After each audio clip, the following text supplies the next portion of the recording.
roll call, please. Chair Jean N. Wright. Here. Vice Chair Wayne Richards. Here. Secretary Treasurer Jean-Ray Paul. Here. Commissioner Blair Sicklin. Here. Commissioner Very Sadas. Here. Executive Director Manuel Almira. I'm here. Port Consul John Fumero. Here. We have a call. Thank you. Please, as always, stand for the pledge. I pledge allegiance to the flag of the United States of America and to the republic for which it stands, one nation, under God, indivisible, with liberty and justice for all. You may be seated.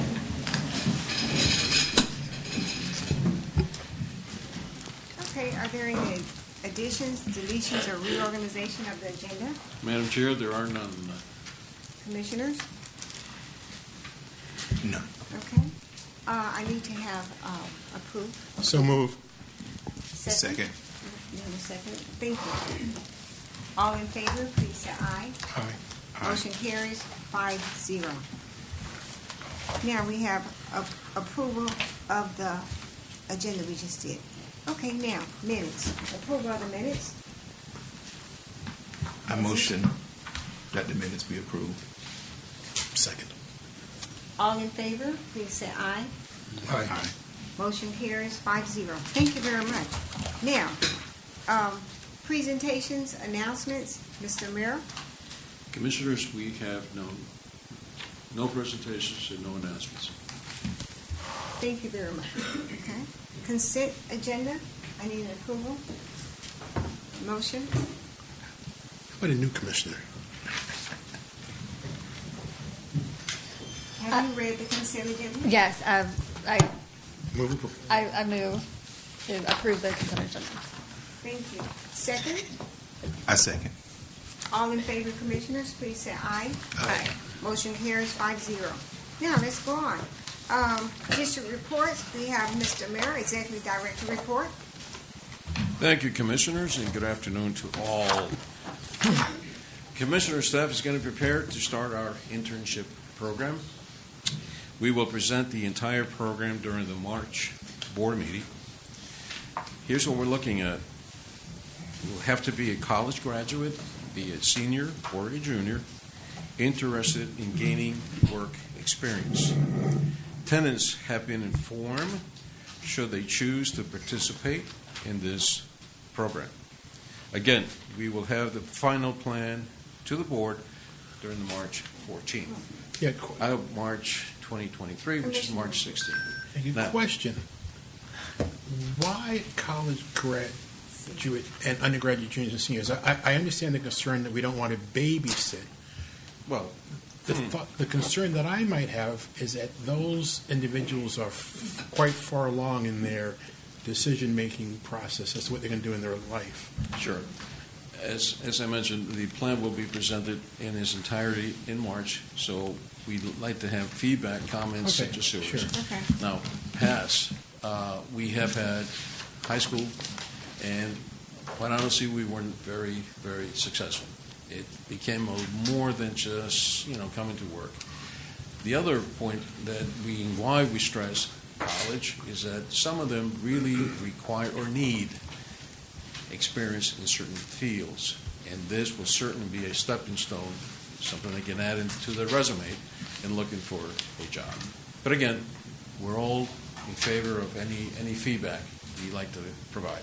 Well, I'm in agreement with Commissioner Richards, and I know we started with high school years ago, and because of the age, we had a problem in their immaturity as far as working on a job. Then we went to the college level, and we accepted kids who were first year of college, or they were in college the first year or the second year. And with that group of children, I call them children still, because we were very successful. We had students who attended the program. Then they came back to us. We received feedback from them, and then they told other students. I don't think that we should even look at anyone who's completed college, because they're out there trying to find a job, and it's a whole big different role. And then they're not going to add to our program as far as giving us publicity and feedback for other kids who are in school who would like to become a part. And from years of experience, I'm kind of like looking at, I'm in agreement with Commissioner Richards, and I think that they should be students who are entering their first or second year in college. And then, I think before we had first year in college, first year going to school, or second year, because then they can bring back, we can tweak the program, we can add to it, and then they will tell other students who are leaving high school going to college. Sure. And I think out there in the field, because I met many of the students who told me, oh, we went through your program, blah, blah, blah, blah, blah. So that's what I would like to see us do. Again, what we did before. Sure. So Just- if I just hear feed it. the board, we're looking then at freshmen and sophomores. Younger, and are these only college students? What if it's a person that's... Right now, we have limited to only college students. They've applied to school. They're at Palm Beach State. Desperate. The other ones were at Palm Beach State. You ever comment? They were before they were attending Palm Beach State or some of the local schools around here. I would just add, commissioners, that certainly we need to consider it as well. I mean, you have some students who are at, say, Palm Beach State College, who they may not, matriculate to the university. So what about those students as well that would be interested?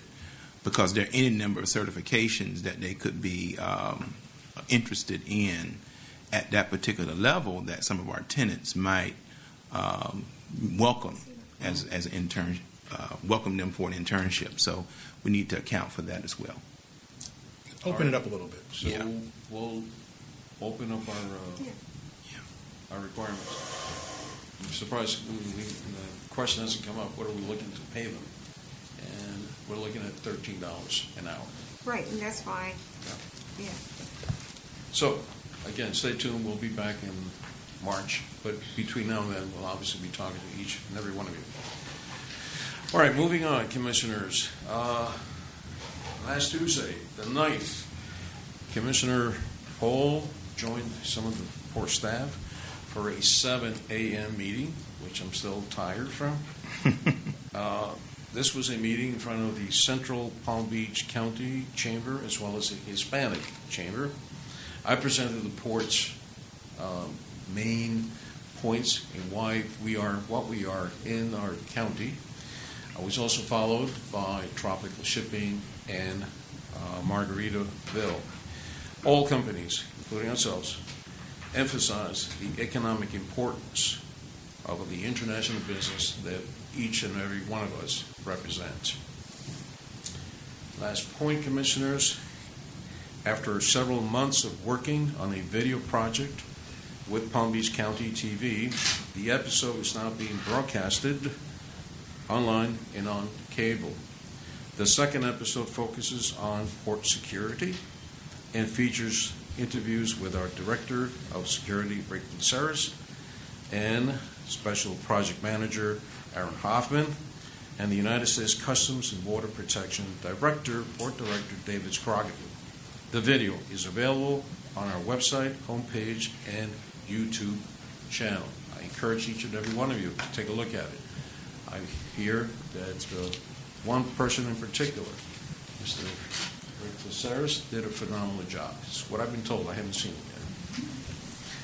Last but not least, of course, is the schedule of events. Florida Ports Council, they're planning on having a meeting up in Tallahassee on March 21st. AAPA, Legislative Summit in Washington, D.C., later in the month of March. And then Florida Ports Council the 28th through the March 29th. Port Technology and Port and Terminal Technology in Savannah, Georgia. That should have been AAPA, not Florida Ports Council. Are there any questions? Thank you. I Thank have you. one question. Is there a college town Tallahassee? Yes. I just What they've wondered. done, It just flew across my. is where the new dorms are at. It's called, section there is called College Town. I didn't know. Okay. Yeah. Thank you very much. You're welcome. Engineers report.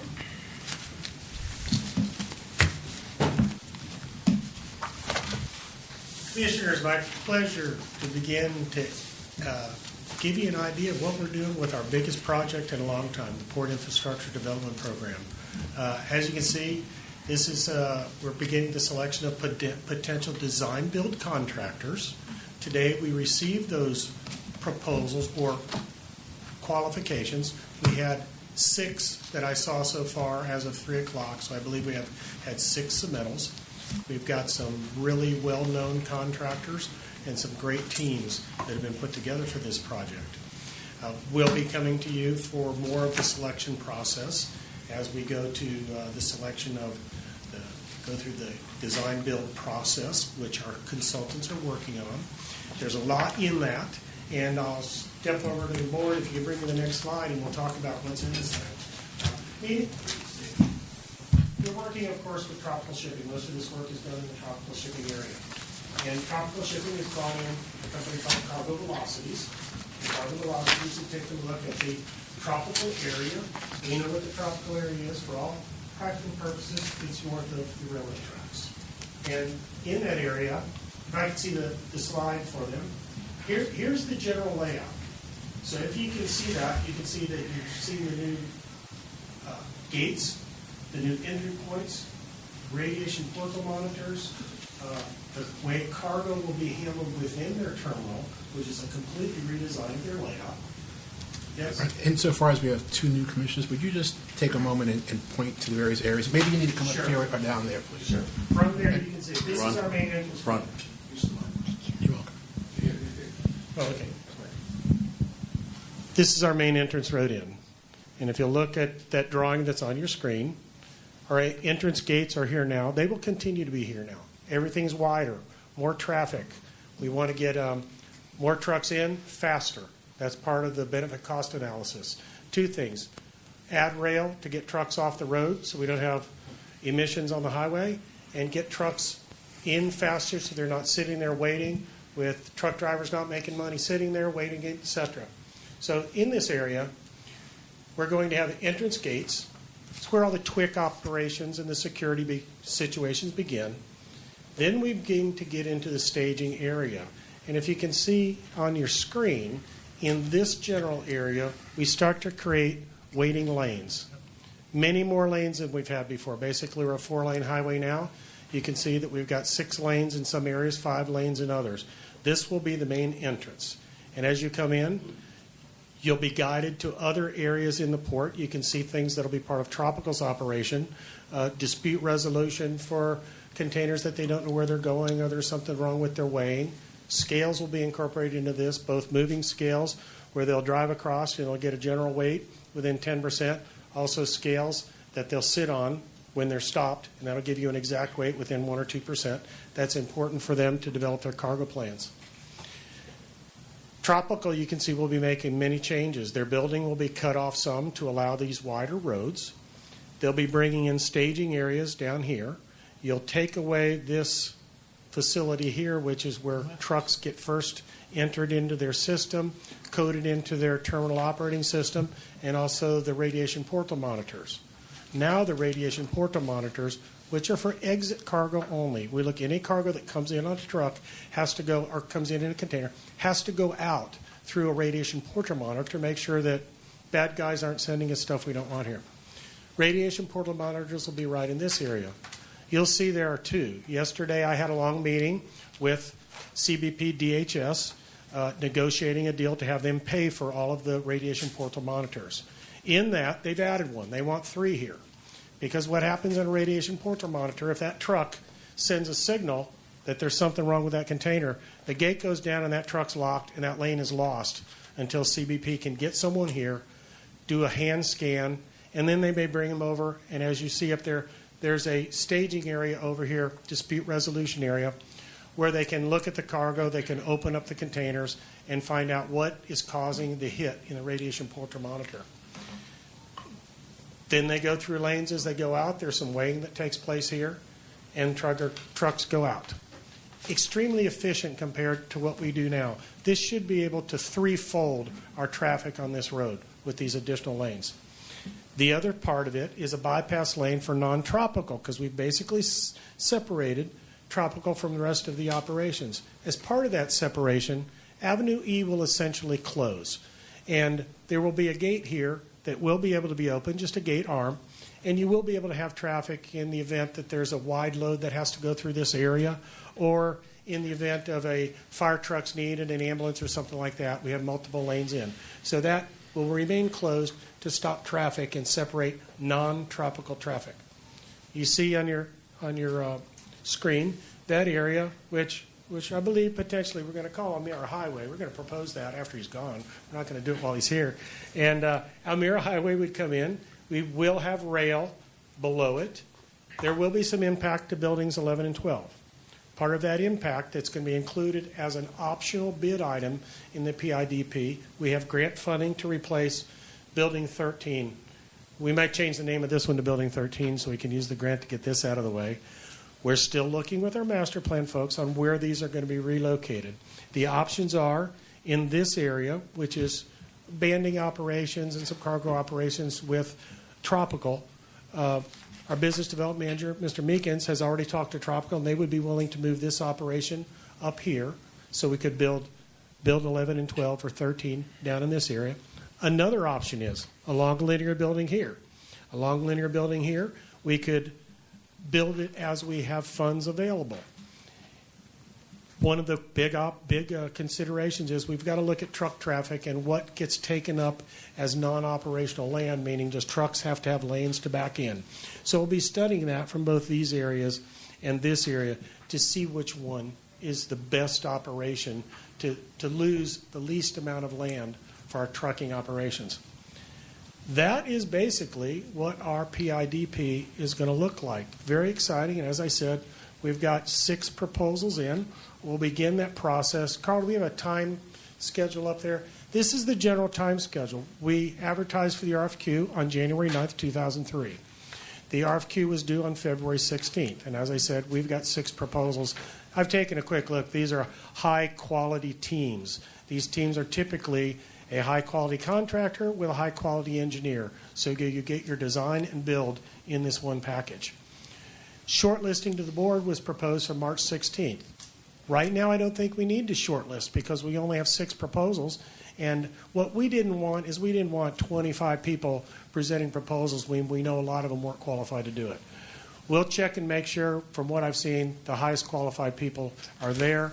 So we will probably skip this shortlist to the board, which we would have had you participate in. We will advertise for the RFP. The next step, first was the qualifications. The next is the request for proposal. And that is where the design build teams have been selected actually put their hard numbers together. We are giving them a 30, 40% design. They will take it from there to the full design. That RFP will be advertised on April 3rd. That's the time we need with our very aggressive work and lots of hours to get this thing in a package ready to go. That's what it's going to take us to get there. And that date was established just this morning in participation with our team from Muffin and Nichols, HDR is the lead, and of course PSA. And that's where we have our regular meetings that will now be live almost all the times with PSA. That RFP will be due on May 29th. We will have a selection process that we will bring to the board, and there are several options on how that selection will go. We will present that to you in the engineer's report sometime before that. There's various scenarios of scoring them, look at their price, their score divided by price, things like that to figure out what the best pick is, because lowest bidder isn't always the best. Highest bidder may not be the best. So we're going to give you an option to look at and decide on before we get to that selection process. June 15th would be the selection date, that meeting. If necessary, maybe we have some things we need to talk about because we'll have options in there that are funded by other grants, like buildings and things like that. We would have available July 20th meeting to present negotiations to you and just see if there's anything else we want to do or if we're ready to make that final selection, which we may make on June 15th. The idea is August 1st. We're going to make you all come to work on August 1st, and we're going to have a groundbreaking, gold shovels, pomp and circumstances. We'll allow Mr. Almira's Twix card to work till then so he can come that date. And we're going to do the ceremony because this is a very big project. with the other items rolled into it that are funded elsewhere, like the buildings. This project will be in the $30 million range. And you know, the last time we did a project this big was the SLIP 3. So we're getting ready to embark on the biggest project we've done in a long time. I'm looking forward to being your port engineer on that project, and we're going to have a good project, and we're all going to be successful here. Thank you. Well done. Government Affairs, Mr. Pinsky. Oh, I'm sorry. I left one important thing out. I apologize. I wanted to update you on the dredge. As you know, we're dredging. We don't have the Atchafalaya out there this time.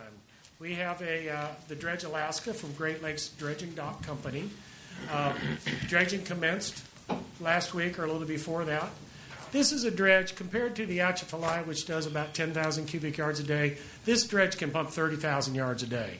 And what's good about that is this is a pipeline dredge, so we had some impacts to traffic out there. We had to shut the inlet down for one day while we stretched for 1 hour during the day, while we stretched the pipe across it and sunk it so that they could work in the settling basin. They're working so fast that the Corps of Engineers, we have a drop dead date on how long we can pump to the beach. The Corps of Engineers keeps adding work orders to them with more quantity because they're working so fast. And actually, they're working so fast that they're running out of work before the work order can get signed by the district commander and get to them. So they're accelerating that right now. By the time we're done here, the goal with the Corps of Engineers is for us to pump 250,000 cubic yards of fill out of the channel and the settling basin. If that's successful, we get to those numbers, we may not need a dredging project next year.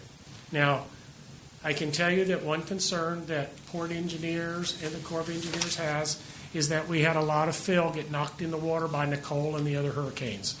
So we have somewhere between 50 and 100 million cubic yards of sand that used to be in sand dunes and is now in the water. So we're going to be watching that. The Corps of Engineers is standing by. We're communicating, knowing that should that sand continue to march south and end up in our channel, we will need a dredge operation next year. But the goal this year is to keep pumping with that beautiful dredge and move. Just as a little bit of something, this first dredge I ever worked with, I worked with that dredge in 1982, 1984 era in Port Everglades when we dredged about 1 million cubic yards to dredge the channel deeper into Southport in Port Everglades. So that's a dredge I'm familiar with. It was the first one I ever worked on. I love seeing the Alaska out there. She's a really good dredge. So. Thank you very much. Thank you. Next, we have the Government Affairs report, and all of you should have received Yes. a report from Richard Pinsky because he's still in Tallahassee and could not come down. So it was emailed to each commissioner. Let's go next. Commissioner reports. Mr. Commissioner Poole. Thank you, Madam Chair, to commissioners. Today I attended my first TPA meeting, and it was a very good meeting. I wanted to share with you at least 3 mechanisms by which the TPA raises funds. You all may be familiar with these already, but these are as you can see here, we have the Transportation Improvement Program, the TIP program, the Long Range Transportation Plan, as well as the Unified Planning Work. And at the bottom, they have the amount of money that allocates each plan. And, just take some time to familiarize yourself with that. Also, our appointees to the Technical Advisory Committee for the TPA, Aaron Hoffman and Carl Baker, and our Citizens Advisory Committee will have our person we voted on that with the consent agenda, Ms. Gwendolyn Lowry, should be representing us as well. And on the back of the form, or on the second page, as you know, the transportation project that the TPA has in 2025, right here, right out in front there with the bridge, they'll be constructing 4 lanes, add bike lanes and medians, move the barrier wall on the bridge to protect bike lanes, install mast arm signal, and some streeting and landscape. So that's something that we will see some benefit on in the next couple of years. In addition to that, one of the things the TPA has adopted is the Vision Zero, which is a goal to eliminate all traffic-related fatalities and serious injuries in Palm Beach County. And this is a state, I don't want to say a state mandate, but a state plan as well. So the emphasis is on pedestrians and bicyclists. And the TPA is tracking traffic injuries each year and will report yearly. And this is part of a statewide FDOT plan to move toward a statewide fatality-free transportation system. And right now, so far, 10 municipalities out of the 39 in the county have adopted a similar Vision Zero plan. Just highlight 3: Belgrade, West Palm Beach, and Wellington. And one of the things that we were asked to do, each municipality, although we are a special district, independent district, what each municipality was asked to do for the month of March was to pass a proclamation. And so highlighting the month of March as Bicycle Month. And on the 28th, they're having a TPAs, everybody's getting together and get on bikes and go riding around. So I'll be riding a bicycle representing the port. Commissioner Richards, okay. So you're gonna, all right. So I'll ask if we could work. I can work with staff. We can provide a proclamation for next month for the commission to approve. Madam Chair. I have no problem with that. Okay. I think it's a good idea. And that's Okay. an idea. All right. And that's my report. Thank you for your report. Commissioner Ladash, your report from the city of Riviera Beach. You have one? I don't have one at this time, but I look forward to attending and apprising them about the new internship opportunity. I think that, there may be some viewers on there, because I know that those meetings are televised. I think there might be some individuals that benefit from that. Okay, thank you. And your other commitment, Business Development Board? We had an engineering dinner yesterday, and and I'm going to be meeting with them they wanted to interview me before they officially appoint me to the board. Did you have to go through that process? I went to that last night. I looked for you, but that's okay. You didn't show up, but that's okay. I covered for us. So Thank you. It's fine. Thank you. Any other? No. comment? Thank you very much. Okay. Old business selection of a new Port of Palm Beach executive Madam director. Chair? Yes. And forgive me, I just thought of this. Should we do this now or should we do this at the very end? We want to do it. Should I do now? We decided now in order to get it out of the way, Okay. because anticipation, and we have people who are here Okay. just for that particular item, and for them to wait all afternoon and say, "Oh, we wait." I'm good. Thank you. Thank you very much, Mr. Romero. Yes, Commissioners, I have the ball on this. So, as you recall, this is the culmination of a process that the Commission initiated in October of last year, when you directed staff to prepare an updated job description for the Executive Director position and to begin the process of advertising so that interested parties could submit resumes. So that process has moved forward, and today we have the opportunity now for the Commission to, I'm going to propose, and really it's up to the Commission, you have previously agreed that we would identify two candidates. The first top-ranked candidate we would initiate negotiations with, an employment agreement, and if those negotiations did not come to fruition, we'd have a second backup candidate. So what I would recommend is that we have 2 rounds of voting. So round 1 would be the Commission to select their first choice for Executive Director. And if that's acceptable to you, then I would recommend that we don't know how the vote's going to turn out, obviously, but for example, I would recommend that there be at least 3 or more votes for the first top-ranked candidate, And let's say, for example, if it's a 3-2 vote for the first ranked candidate, I'd recommend that after that we have a second, what I call an affirmation vote that would hopefully be 5-0 in support of that first ranked candidate. And then we'd have a second round where you would select your second ranked candidate. So I point out in your backup materials, you have a form that we would ask you to complete. So in round one, if this is acceptable to you, you would select one candidate, your top-ranked candidate. Gene. Correct. It's in that full. And, there's a typo there in directions. It says select top 2 candidates, but we're going to have 2 separate rounds. And the reason for the 2 separate rounds is, depending on where the vote spread is, we could have a top-ranked candidate could just have 2 votes. And the math, just going through different iterations, we think it'd be a lot more workable just to have 2 separate rounds of voting, one for your first choice and one for your second choice. Madam Chair? So to reiterate, you want us to choose one person Right. on this first form? Yes. And you're suggesting that we should consider the person would require 3 first-place votes. That is what you're recommending. I'll make a motion, Madam Chair. I second.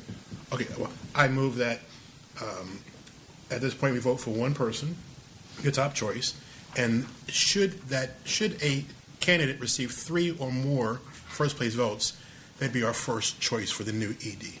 That's the motion. I second the motion. All in favor? Discussion? Under I'm sorry, discussion. You want us to circle it, check it? Just to be perfectly clear. Yes. Thank you, sir. Yeah, the clerk will be circulating a blue highlighter. So just circle the person we let's want? just circle the name. Circle. Very good. Just to be on, no problem. Gene, call for the vote. We have to. With circling. Circling the person, Okay. one person. And as you're doing that, when It was first and second. then we will have On the process. the Just clerk one. I need announce to, the votes. excuse me, I need to call for the vote. All in favor of the first and second, please say aye. Aye. Aye. Of the motion. Carried. Yes. Of the motion. Yes. Aye. Motion carried, 5-0. Thank you. Now, So once this is done, just so you know, Mr. Baker is going to put up on the screen the votes, and the clerk will announce them so everyone present here is aware. so we can circle it. Yes. I put a number and circle. Gene, maybe we should make a comment about all of the candidates. Want to do that? I don't know. I know I saw 2 candidates. I just would like to say that we were very blessed because we had 5 outstanding candidates. Yep. And we had 5 good candidates, and they interviewed well. And at the end of the day, we have to select one person. But I really appreciate all of you coming to interview with the Port of Palm Beach and considering the port as your place to stay, work, and have fun. So thank you very much to all of the candidates in the audience. We really appreciate it that you took time out to even look at us, and thank you.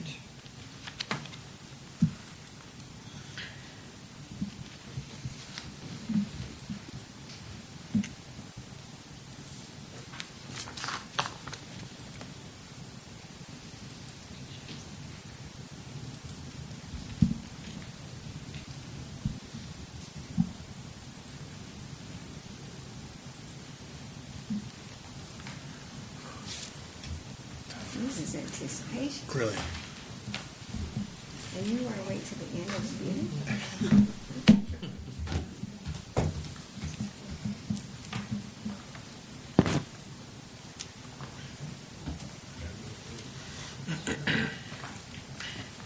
The selection is as follows. Blair Sicklin selected Jared Caswera. Jean Enright selected Michael Meekins. Verissa Doss selected Jera Caswera. DeAndre Poole selected Michael Meekins. Wayne Richards selected Michael Meekins. Meekins is selected with a total of 3 votes.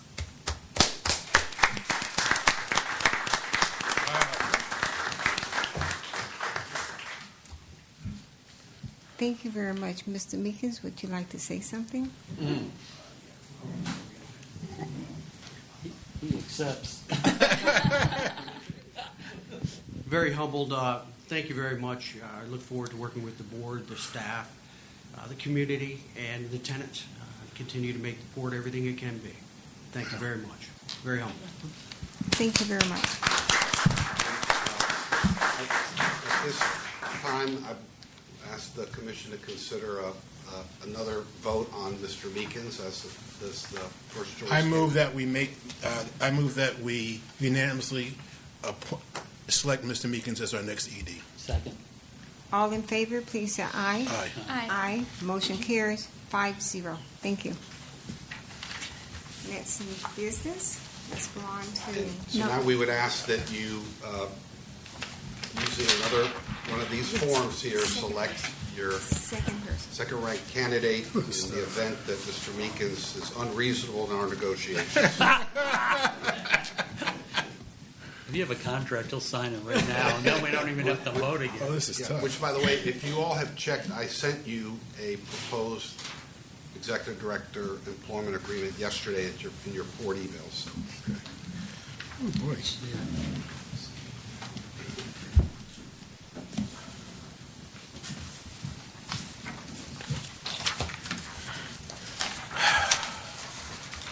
This is tough.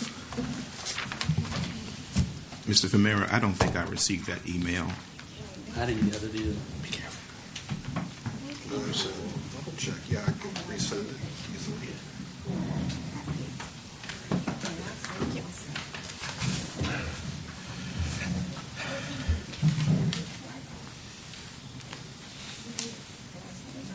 And look, once again, yeah. Yeah, same here. You like my sister. You fuss. It's okay. We fuss. My sister and I fuss and fight. Yeah.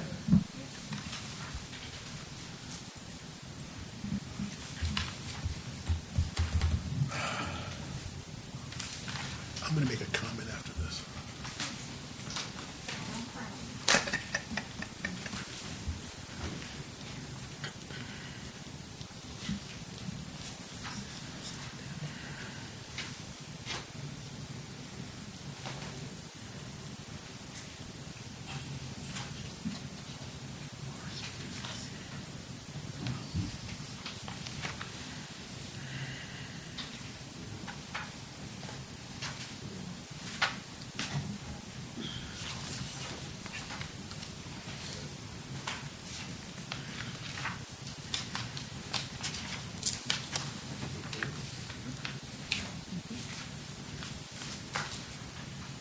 The selection for the number 2 candidate, Blair Stickland, selected Ronald Coddington.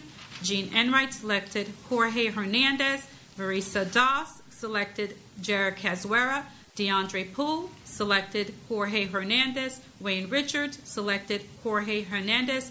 Jorge Hernandez is the second runner-up with a total of 3 total votes.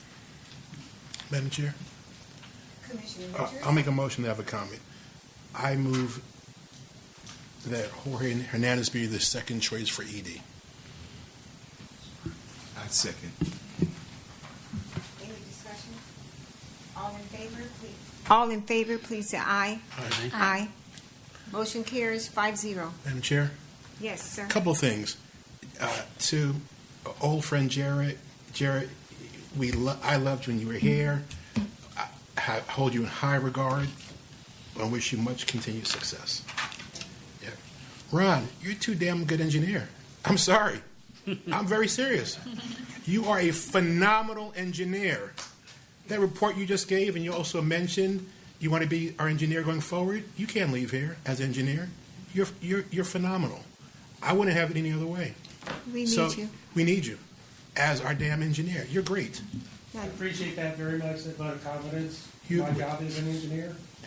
I love what I do. And you're great. And you're not the only person that said that. I had the same kind of comment come when I interviewed with Commissioner Sickles. Wow. It's disappointing, but I love being your engineer. And we love having you. Thank you. Commissioner Sickland? I wanted to thank all 5 candidates. As I told our executive director now, I thought that any one of the 5 would be a perfect fit, and I'm just pleased the way things turned out. And one thing that I did when I was doing the interviews, I did talk about possibly a deputy director. That might be something that we might look into, but that's going to be your decision, of course. But like I say, that might be something that at least you can consider. So, thank you. Madam Chair, Yes. I also want to echo the sentiments of my colleagues here and to thank those of you who applied for the job. I only met some of you just my short time here, and certainly our engineer. I tell you, you are a wealth of knowledge, and so much that I can continue to glean from you. So, I look forward to working with you, Ron, and to those of you, to Ms. Jara, as Commissioner Richards said, wish you the best and all that you continue to do. And who else? Anybody else here? No? So, and Mr. Hernandez down at Port Canaveral. So, it's Port Everglades, excuse me. Port Everglades is that way, Canaveral is that way.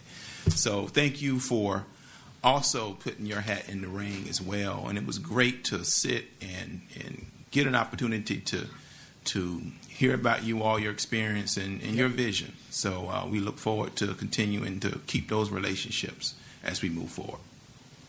And I would just echo all the sentiments, and Ms. Jara and Mr.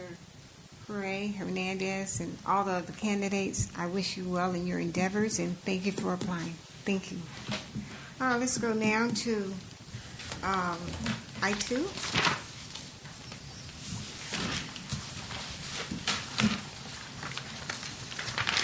Community Horn Work Orders, 2023. Wow, it's tough. Yes. Excuse me, I need to take a couple of deep breaths here. Yes. I really appreciate the vote of confidence. That means a lot to me coming from this new board. It really does.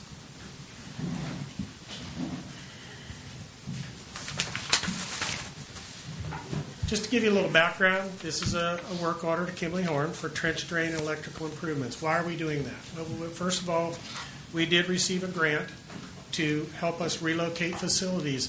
This is to accommodate our new great tenant, Ozingo. There are things that need to be moved on the dock to allow that unloader to operate. Secondly, it also helps CEMEX, who's brought in an unloader.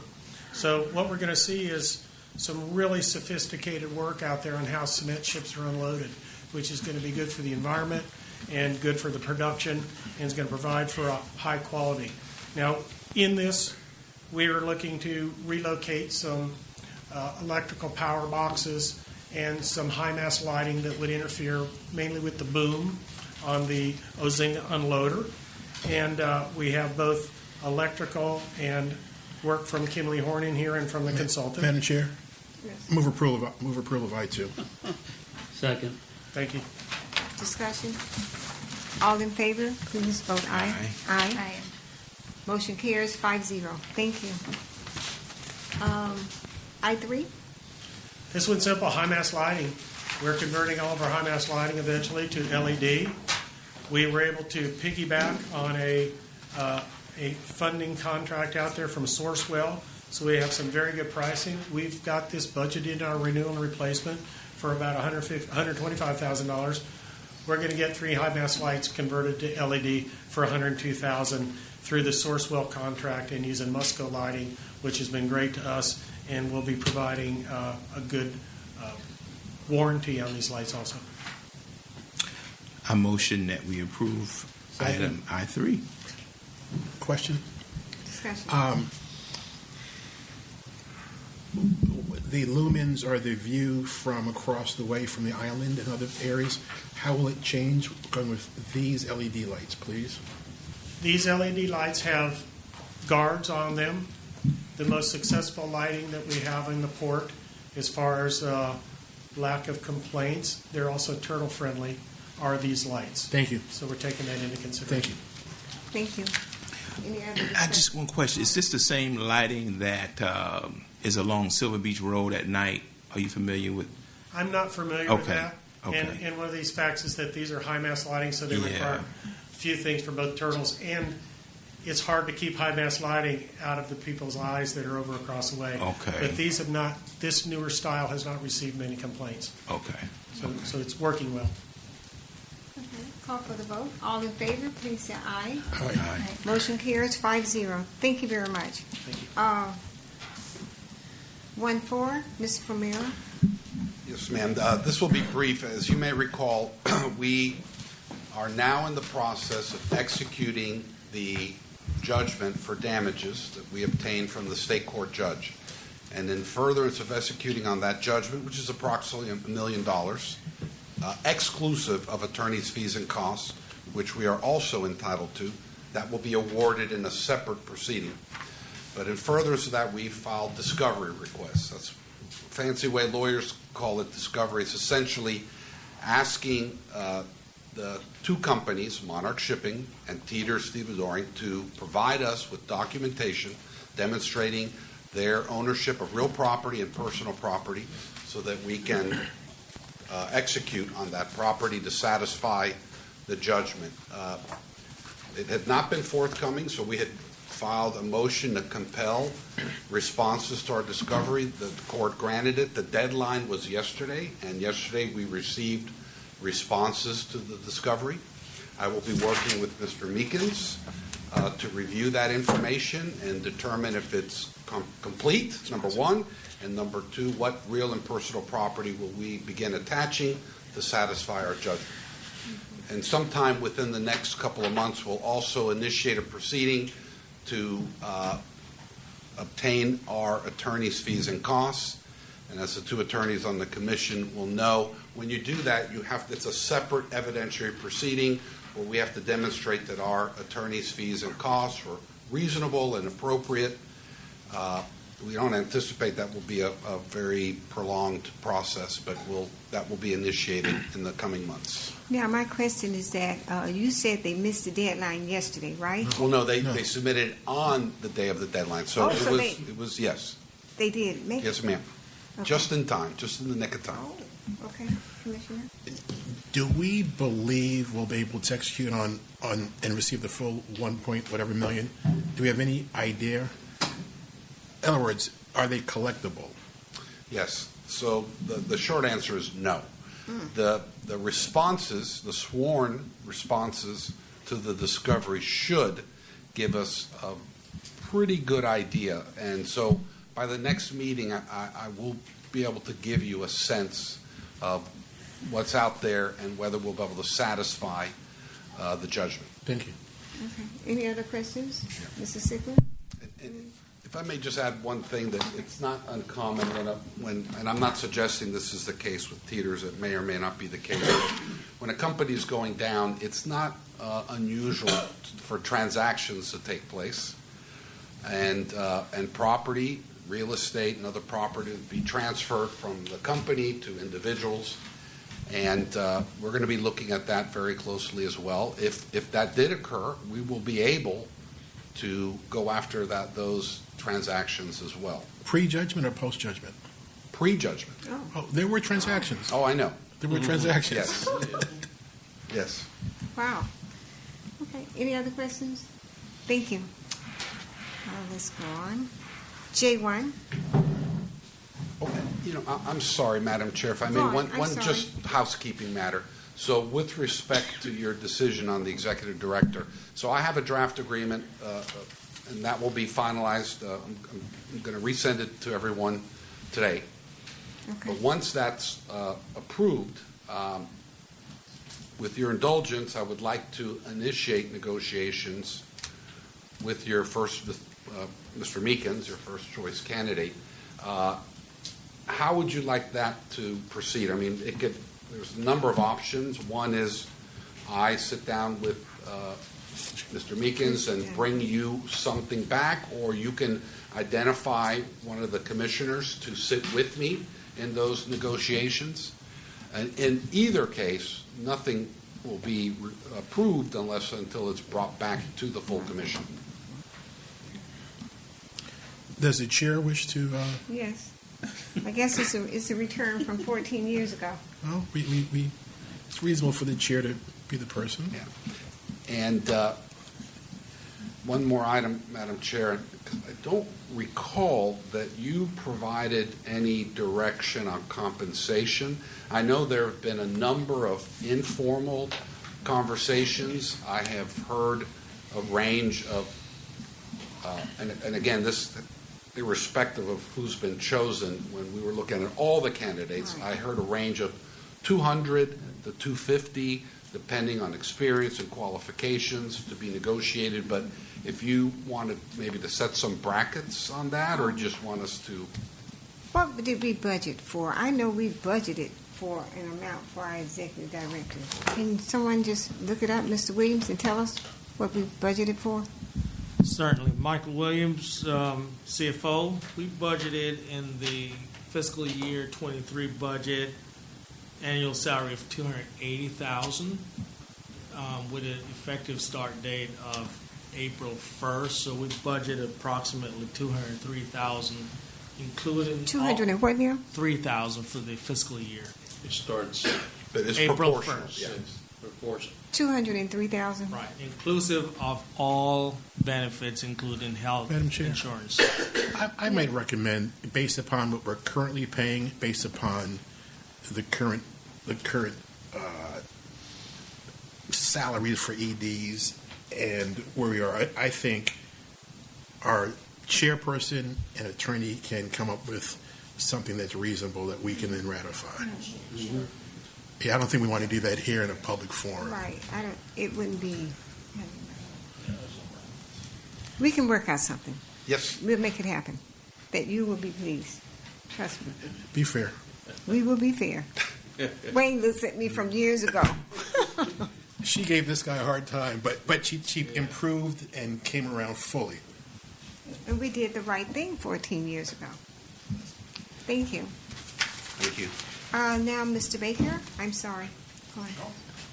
You were busy. Commissioners, Carl Baker, Director of Planning. I come before you today with a port transportation grant agreement from the Florida Department of Transportation for $82,450. Jackie? This is a 75-25. There we no, back up. Back up. Back there we go. Thank you. Nice. This is. J1, what happened to it? We're doing J. That's the one that you're doing, North Fence Camera Security System? Yes. Yeah, that's it, J1. No, that's visitor badging. That's okay. Sorry. Sorry. So anyway, we have a grant for $82,450, which is a 75-25% grant, and it's to install security cameras along the north fence of the port. This is the follow-up and part two of an existing program that was finished up in December, where they put electronic surveillance up along the fence as intrusion detection, which is just going to give you a blip on the screen that says there's somebody here, but this is actual cameras that will be pointing at whatever the So moved. Second. is. Discussion. All in favor, please say aye. Motion carries 5-0. Thank you. Thank you. J2? Good afternoon, Madam Chair, Commissioners. First time presenting, so it's kind of nerve-wracking. Bear with me. Thank you, Manny, for kudos for the video security. Well deserved. Video. But I got to give credit to Jeremy. She's coached me the whole way. She says, "Don't say that." So, thank you, Jeremy. Is that about me? Yeah, so I'm just going to read off the background real quick. The port currently uses a VizCheck handheld device that generates visitor badges at approximately $22,560 a year to maintain, and that's actually this unit here. A new visitor badge system has been identified, the name of which is Easy Lobby, with a one-time cost of $31,018.37. It's a desktop unit. The yearly software system support for the new Easy Lobby is approximately $4,600 as compared to $22,500 a year. So I'm asking the board for permission to have. Move executive approval. director- I second. Any discussion? Commissioner Sickland, you okay? Fine. Okay. All in favor, please say aye. Aye. Aye. Motion carries 5-0. Thank you. Good job. J3. Presentation. This was a mess.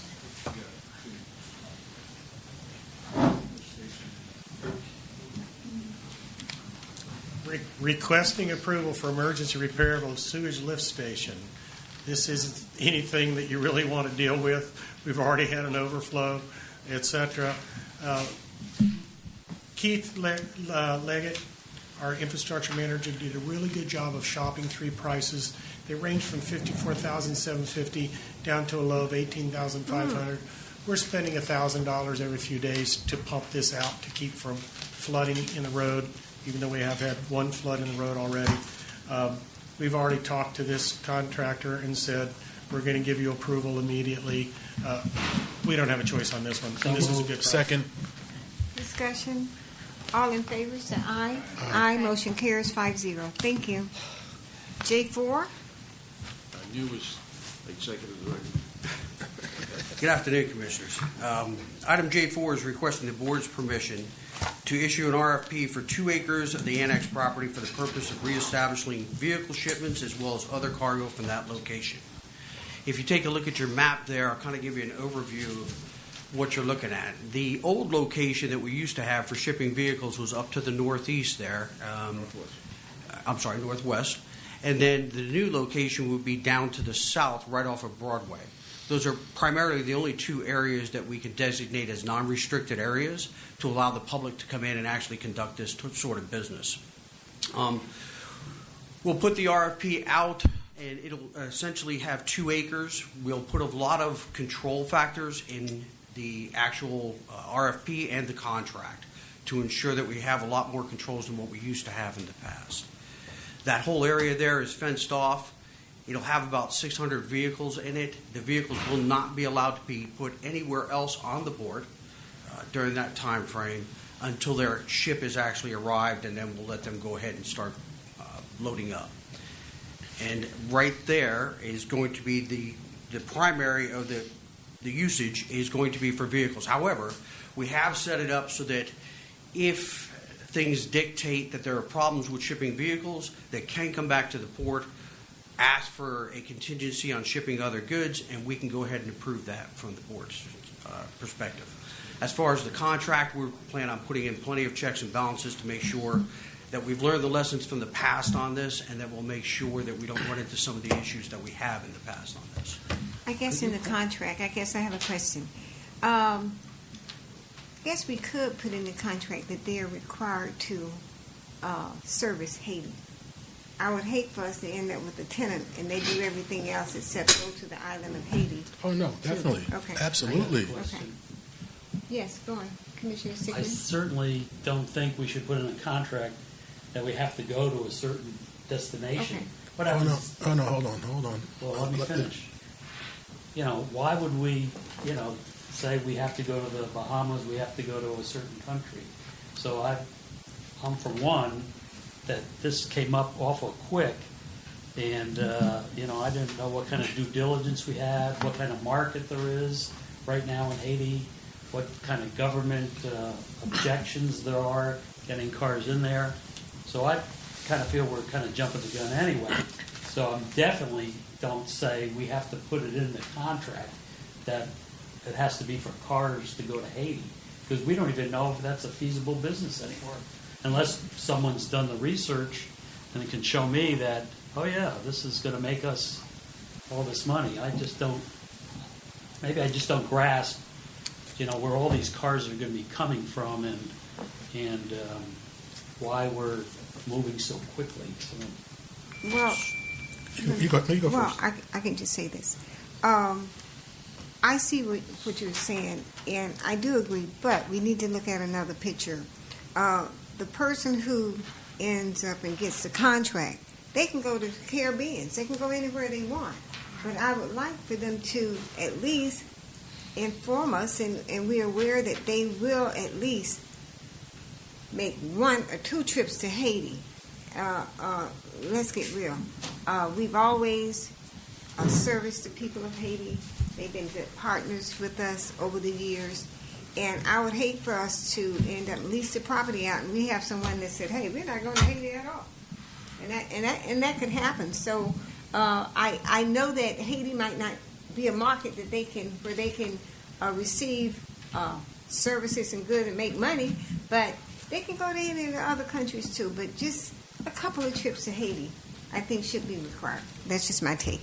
Okay, Commissioner Richards? Okay, this is the sole commission that's been to Haiti. It's been to Haiti probably 20 times. Mm-hmm. And I've been to Haiti. I don't have any family in Haiti. I've been to Haiti because, as a port commissioner, I was asked to provide service and coalesce the port tenants and citizens of the county to help post rain, hurricanes and landslides, and then the earthquake.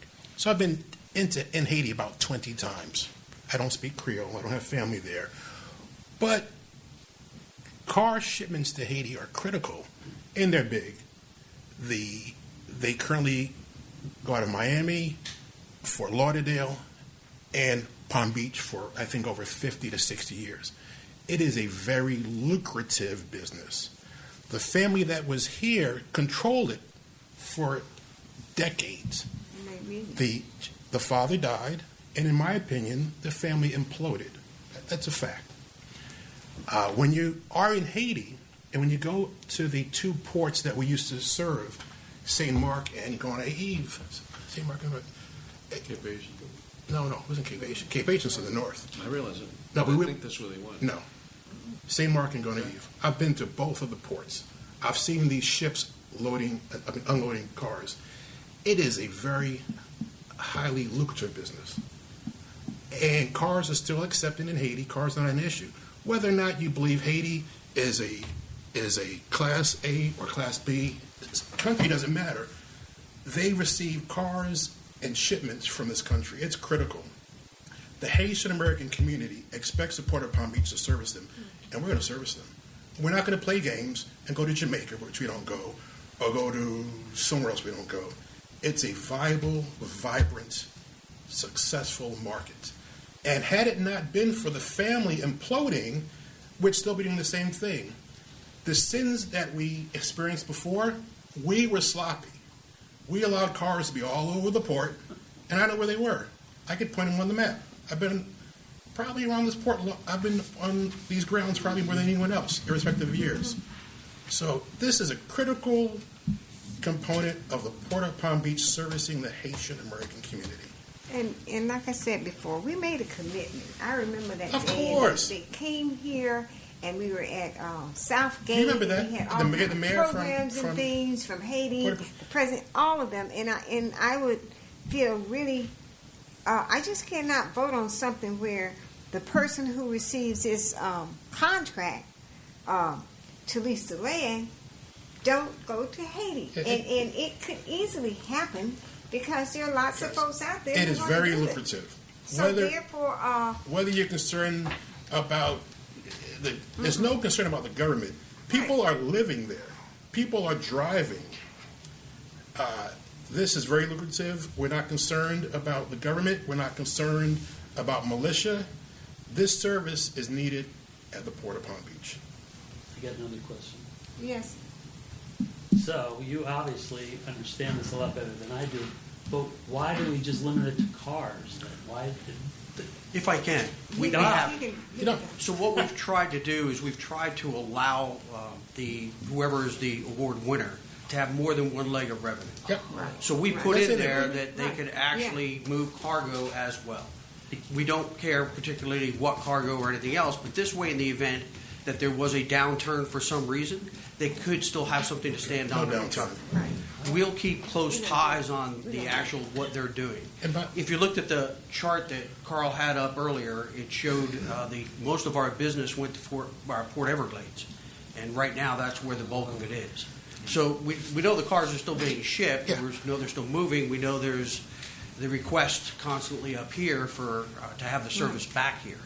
So if we combine that with cargo, we can ensure their financial stability as we go along. Also, if I may, Also gone. if you look at where they were before, Right. that's clearly more than 2 acres. And quite frankly, they were using the Horn, which is about 2 acres there. They were. They were using the area. They probably had Everywhere else. guys. We had 5 to 6 acres of cars.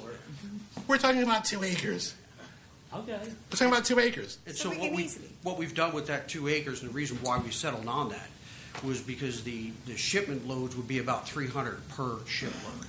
So that allows us just enough flexibility for them to earn the money and keep their cycle going without us having so much exposure that it would be a Right, and problem. having a pile up, and in Right. essence, pile up. But it going keeps through on. on the contract, Mhm. obviously, we would require a bigger deposit than what we had previously, a Right. bigger bond to make sure, and the ability to shut down the operation. Again, John will go through the contract before it ever comes over to you guys. And if he's happy with it, I think it And will be. hey, guys, whatever checks and balances you put in this contract, that better be in the other contracts as well. Keep that in Oh, mind. we're gonna check it out. Keep that in mind. Well, Yeah. There won't be Madam any Chair. extra. No, there won't be. Go ahead. Then I'll- So one of the things we learned about Teeters is that port-wide, we need to develop an environmental management plan so we understand all of the land uses and that we ensure that all of the tenants are following federal, state, and local laws. That's fair. If there are storage of chemicals with cars, you have all used cars, you have oil leaks. So that's something that the port engineer and I are working on with an outside consultant to develop that plan. It would apply here, but ultimately, as leases are renewed, it would apply port-wide, and we'll be bringing that to you That's fine. in the future. But may I say, you're going to go through a public Absolutely. process. You can, in the solicitation, one of the criteria, not a requirement per se, but the criteria could say you want to see what their game plan is for developing that Haitian market for vehicles, cargo, or whatever. And that's part of the criteria where you select someone based on what their proposal is, whatever it may be. And that actually is part of the RFP process. Mike wrote a really good RFP on it. It covers us in a lot of different ways, and it also goes through with the environmental protection plan that we just discussed. Thank you. Okay, thank you very If much. I Any may, other just, questions? Commissioner, one point. First of all, I believe that these numbers are severely underreported. There's more. Because if you look at 6,108 cars in the last 12 months, on a 10-day basis, there's no way that they're only carrying about 10 or 15 cars. That's number one. Number two, always, if the rule of thumb, 1 acre holds about 180 cars. 2 acres, we're looking at 360 cars. If it's in fact the Haitian market, if they also ship containers. Yeah. So you can see how, this is what I was just trying to tell you. This is how it gets a little bit compact, to say the least. See, that's a small area. It is a Yeah, very 2 small acres is area. small. So I would not be surprised that we start seeing cars again being parked outside, but this time we're really, really going to enforce the limited parking ability, because former tenant used to keep it there for 3 or 4 weeks, waiting for the following ship, and that's not going to happen this time around. So Well, that begs the question: is we're limited on space, but is 2 acres sufficient, or are we setting up a shipper for failure? Like, we don't know. We don't know. And I think it's Let's a good give it a start. try. At that point, if they need additional area, I'm quite sure during the RFP process, they're going to come back to us. And if we get a bad response on this because of the acres, then we have to take a look at it. okay, all right. But Thank there's you. always the ability to increase. Okay, thank you for that. Any other comments from commissioners? About this issue, no. Okay, we don't need to vote on it. We do. Oh yeah. So you approve? Approve. Now the approval. We need a motion. All in favor? We need a please motion. say aye. I need a motion. I'll make a motion that we approve for RFP for establishing a shipping service to Haiti. Second. All in favor, please say aye. Aye. Motion carries 5-0. Thank you very much.